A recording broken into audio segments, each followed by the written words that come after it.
No vídeo de hoje você vai aprender como ter um abdômen definido de uma vez por todas. Fala galera do YouTube, sejam bem-vindos a mais um vídeo aqui no canal. Se você ainda não me conhece, o meu nome é João Batista, eu sou especialista em consultoria fitness e estou aqui no YouTube ajudando você a treinar da melhor maneira possível e consequentemente atingir o seu melhor físico. Existem pontos muito importantes quando a gente considera que quer ter um abdômen definido.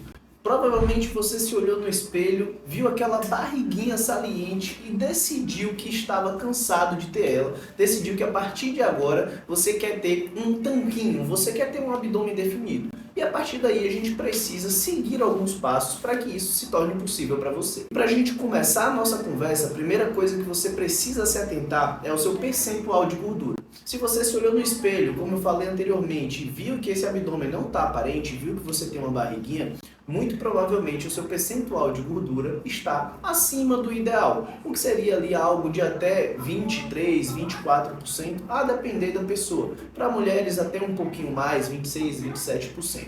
Mas, resumindo, se o seu abdômen não está aparecendo, muito provavelmente o seu percentual de gordura está mais elevado do que o que deveria. E aqui a gente já vai entrar com uma coisa muito importante, que é o seguinte: não adianta você partir para nenhum outro método, para nenhum outro segredo, se a gente não começar baixando o seu percentual de gordura. Então, antes de você pensar em exercícios abdominais, antes de você pensar em pílula mágica, a gente precisa pensar em reduzir o seu percentual de gordura. É isso que vai fazer com que a sua parede abdominal, com que seus músculos abdominais fiquem aparentes. E para fazer esse processo de redução de gordura, a gente tem vídeo aqui no canal falando sobre emagrecimento, mas a premissa básica é que você comece a controlar a sua ingestão calórica. Então você precisa saber o quanto você está ingerindo de calorias e o quanto que você está gastando. A partir daí a gente vai calcular um déficit calórico e você vai começar a utilizar essas gorduras que você está guardando como fonte de energia e a gente dá início ao processo de lipólise,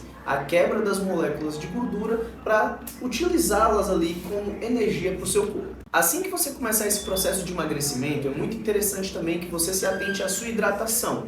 A hidratação é uma coisa simples e que é negligenciada pela maior parte das pessoas. Então vocês se preocupam com coisas que muitas vezes estão muito difíceis de ser modificadas, que vão trazer para você ali uma certa resistência para que vocês consigam fazer, e não se preocupam com aquilo que está de fácil acesso, que é simplesmente água. A maior parte das pessoas não bate nem a quantidade mínima de água necessária para ser hidratado. E se você não se hidrata, a gente tem vários processos no seu organismo que ficam prejudicados. Dentre eles, a própria hidrólise para geração de energia, que fica prejudicada por conta dos níveis de água abaixo do que você deveria. Se você não tem água nem para ser hidratado, quem dirá para gerar energia para realizar contrações musculares durante um treino de alta intensidade? E para isso é muito simples. Você vai pegar o seu peso atual e multiplicar vezes 45 ml. Então a gente vai utilizar 45 ml de água por quilo corporal. Pode ter uma variação ali de 40, 50 ml, não tem problema. Mas eu gosto de utilizar os 45 ml de água por quilo corporal, porque você nem vai beber tanta água. Geralmente nessa fase vocês estão com um pouquinho mais de peso, então quando a gente coloca 50, 55 ml de água por quilo corporal, acaba ficando uma quantidade muito alta. E 45 ml por quilo corporal já vai ser o suficiente para você ser uma pessoa hidratada. Além da gente gerar uma série de benefícios para todo o seu organismo, a gente vai começar a ter o benefício do aumento da diurese. Isso porque, além de tecido adiposo, se você não bebe a quantidade de água necessária, você também é uma pessoa com muita retenção hídrica. A partir daí, a sua pele ela fica com aquele aspecto de cheia, porque tem bastante água presa ali que o seu corpo está segurando para garantir que você vai ter água o suficiente para realizar todos os processos que o seu corpo vai precisar de água. A partir do momento que você aumenta a sua ingestão de água, o seu corpo ele vai entender que você não precisa segurar aquela água no seu organismo e a partir daí você vai sentir mais vontade de ir no banheiro, mas não se engane, isso não é o seu corpo se livrando só apenas da água que você está ingerindo, mas sim da água que ele estava retendo dentro dele para poder poder utilizar nessas situações. Também não precisa se preocupar, você não vai ficar indo tantas vezes ao banheiro como você vai nas 2 primeiras semanas. Isso porque logo depois do seu corpo se livrar do excesso de líquido que ele estava retendo, as suas idas ao banheiro vão voltar ao normal. Então você já começou a fazer uma dieta, já começou a reduzir o seu percentual de gordura, a gente também já começou a se hidratar e agora a gente precisa se preocupar com o grau de ativação do seu abdômen.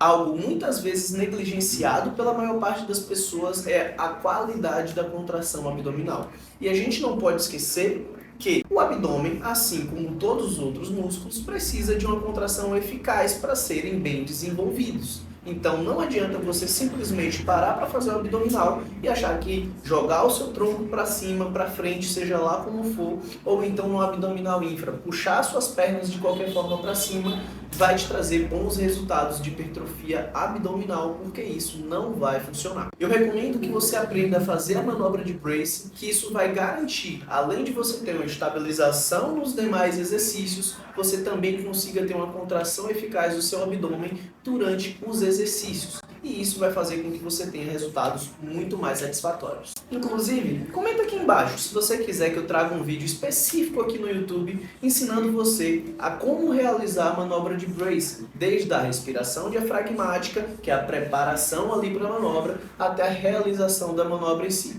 Vai ficar na mão de vocês. Se vocês quiserem, eu posso trazer esse vídeo específico aqui ensinando vocês a fazerem essa manobra. Com todos esses pontos ajustados, a gente precisa se preocupar com o seu volume de treino de abdominal. Como eu falei anteriormente, o abdômen, assim como os outros músculos, precisa de estímulos para ter hipertrofia. E quando a gente fala de estímulos, a gente parte dos 3 pilares da hipertrofia, tendo como princípio estímulo mecânico, estresse metabólico e dano muscular. Então, aqui a gente já encontra uma pequena falha, que é, na maioria dos exercícios de abdominal, as pessoas não adicionam sobrecarga. Quase sempre as pessoas fazem ou aquele abdominal supra no solo ou o abdominal infra levantando as pernas. E quando a gente pensa em hipertrofia, a gente precisa do estímulo mecânico, porque o estímulo mecânico é o principal fator para estímulo da hipertrofia por meio da mecanotransdução. Então, se você quer ter uma hipertrofia significativa do seu abdômen, você precisa começar a fazer exercícios que irão oferecer uma sobrecarga, uma resistência progressiva àquela musculatura. E aí a gente tem como exemplo o abdominal na polia alta. Você consegue ir progredindo os pesos de acordo com que aquela sua musculatura for ficando mais forte e for se adaptando ao movimento. E a partir daí você vai calcular o volume. Então lembra, músculos começam a evoluir com algo entre 10 e 12 séries. Então se você quer hipertrofiar o abdômen, nada mais justo do que a gente começar a ter no mínimo 10 a 12 séries semanais de abdômen. Então você vai adicionar ali, diluído na sua divisão do treino, 10 a 12 séries abdominais. A depender da parte que você quer evoluir mais, ou mais abdominal supra ou mais abdominal infra, vai depender de qual parte você quer desenvolver mais ali na região do abdominal, tá? E a partir daí, a cada 6, 8 semanas, você pode ir progredindo o volume de treino do abdômen, porque lembra, ele é um músculo como todos os outros, e se você quer evoluir mais, você precisa de estímulo mecânico e de mais volume de treino. Então, adiciona sobrecarga nesse exercício de abdominal e controla esse volume de abdominal para você conseguir ir fazendo uma progressão. Certo, galera? Espero que vocês tenham gostado do vídeo de hoje, que eu tenha esclarecido para você como que você vai conseguir ter um abdominal definido. Qual que é ali o passo a passo, o processo, o que a gente precisa considerar para a gente chegar nesse objetivo aí de ter aquele tanquinho, ter aquele abdômen definido para curtir o verão, tirar uma foto legal. Certo? Se você me acompanhou até aqui, obrigado pela audiência, tamo junto, let's bora!